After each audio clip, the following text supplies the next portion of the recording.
पाई wallet hack होना शुरू हो चुके हैं। कुछ दोस्तों का स्टेप 8 भी कंप्लीट है और स्टेप 3 में और स्टेप 8 में जो वॉलेट एड्रेस है वो भी उनका है, लेकिन फिर भी उनके वॉलेट में जो है वो पाई कॉइन जो है वो रिसीव नहीं हुए।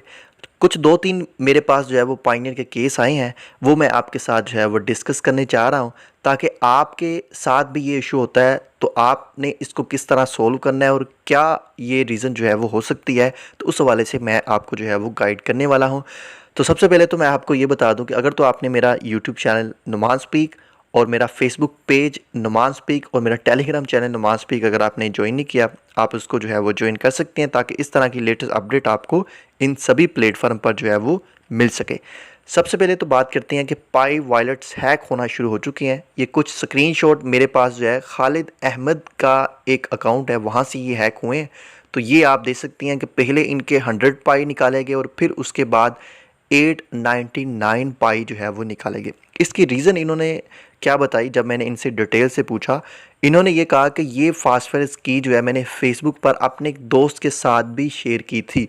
उसके बाद ये जो है वो मेरे अकाउंट से पाई वॉलेट जो है वो पाई कॉइन जो है वो निकालेगी, जिसकी ये हिस्ट्री मैं आपके साथ जो है वो शेयर कर रहा हूँ। देखें, एक चीज़ तो क्लियर है कि आपने किसी के साथ भी, आपका भाई हो बहन हो, आपने उनके साथ अपनी फास्फोरस की जो है वो शेयर नहीं करनी, क्योंकि वही आपके वॉलेट की जो है वो एक्सेस होती है। किसी के पास भी होगी, ये फ़ंड ईज़िली निकाल सकता है।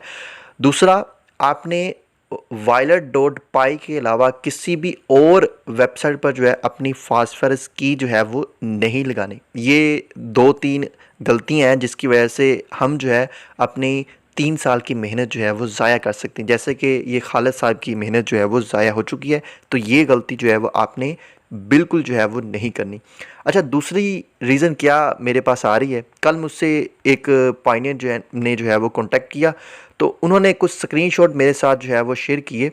तो इनका इशू ये है कि इनका जो पाई एड्रेस है, जो स्टेप 3 में इन्होंने कंफर्म किया है, वो यहाँ पर देखें C7FC है।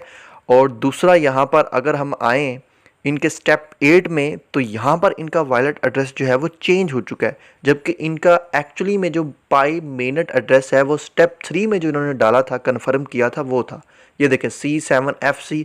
बट यहाँ पर जो है माइग्रेट टू मेनट 8 स्टेप में ये कंप्लीट हो चुका है, बट यहाँ पर इनका एड्रेस जो है वो चेंज आ रहा है। ये क्यों? ये भी इनकी गलती है कि इन्होंने जो है जल्दबाजी में स्टेप 3 में तो इन्होंने वही एड्रेस डाला, लेकिन जब इन्होंने अपना यहाँ पर साइन एक्नॉलेजमेंट में एड्रेस डाला, तो ये यहाँ पर इन्होंने डाल दिया। एक बंदे को इन्होंने टेस्ट पाई सेंड किए थे, वही एड्रेस कॉपी किया हुआ था, वही इधर इन्होंने जल्दी जल्दी में डाल दिया। तो ऐसा क्या हुआ कि फिर इनके पाई जो है इस वॉलेट में जो है वो चले गए। लेकिन यहाँ पर ये गलती मुझे पाई वालों की भी लगती है कि जब एक बंदे ने अपना वॉलेट एड्रेस ऑलरेडी एक पाई की से कंफर्म कर लिया C7FC से, तो जब वो अगेन एक्नॉलेजमेंट करता है 7 स्टेप में भी, तो दोनों एड्रेस सेम होने चाहिए। अगर वो सेम नहीं होते तो यहाँ पर रेड फ्लैग है। तो पाई वालों क्या चाहिए था कि ये उधर कन्वर्ट ही नहीं करने चाहिए थे, रेड फ्लैग दे देते कि भैया आपने स्टेप 3 में कोई और वॉलेट कन्फर्म किया है और स्टेप 7 में आप एक्नॉलेजमेंट कर रहे हो किसी और वॉलेट की। तो ये यहाँ पर इनका भी कोई लैक ऑफ सिक्योरिटी है, पाई को इसकी तरफ भी जो है वो तवज्जो देनी चाहिए। अभी इसका हल क्या है कि आप सपोर्ट पोर्टल में जाओ और वहाँ पर जाकर आप जो है वो पाई वालों को ईमेल कर सकते हो, इनको आप कंप्लेन कर सकते हो। मेरे ख्याल से ये इनकी लैक ऑफ सिक्योरिटी है, इस पर ये ज़रूर जो है वो तवज्जो देंगे। अच्छा, एक और केस मेरे पास है।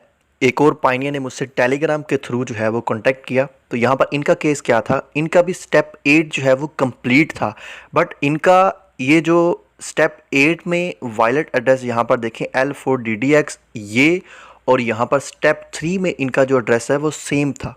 तो मैंने इनको कहा कि भैया जो मुझे आप पाई वॉलेट एड्रेस सेंड कर रहे हो, तो यहाँ पर देखें 7LOSO है, ये वाला एड्रेस और है, आपने कोई और ओपन किया हुआ है, तो आपने किसका एड्रेस जो है वो डाला है। तो जब इसने चेक किया तो इसके 2 पाई वॉलेट जो है वो बने हुए थे।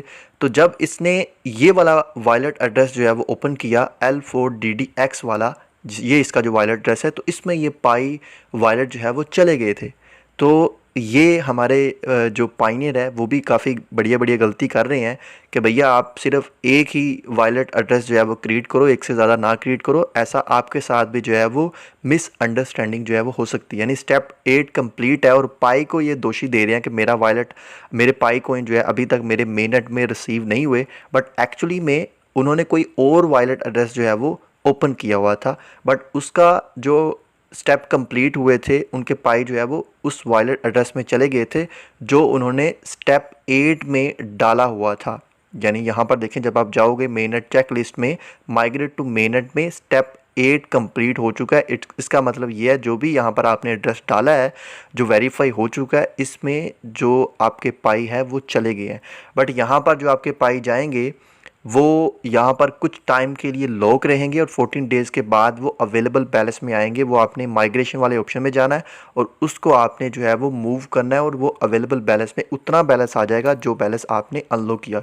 ये देखें, सभी चैट इसने मुझसे की है, काफ़ी डिटेल से मैंने इसे चैट की तो फिर ये चीज़ें मुझे मिली। ये चैट भी मैं आपके साथ जो है वो शेयर कर रहा हूँ।